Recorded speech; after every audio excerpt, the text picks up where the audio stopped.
When I first see it, I was a little bit skeptical, but once you start using it and you find a system, it flows nicely.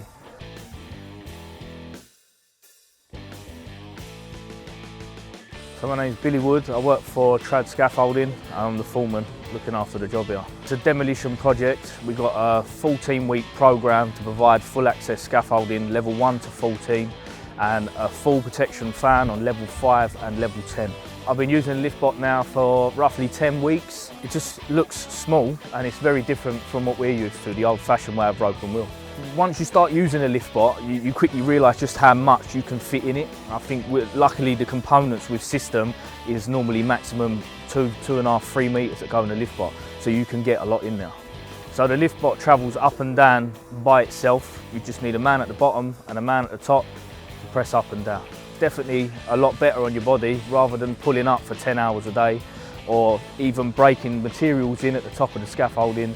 You just turn the LIFTBOT round and it's straight onto your lift and unload it, nice and easy. We get as much work as we can done in a day. 2, the men ain't burnt out and exhausted come the end of the day. And 3, everyone's happy.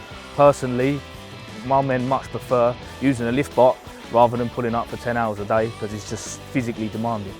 Just use it, use the LIFTBOT and get one. Definitely for system, it's the way forward. For a big chunk of scaffolding like this, it's done wonders for us. It's good.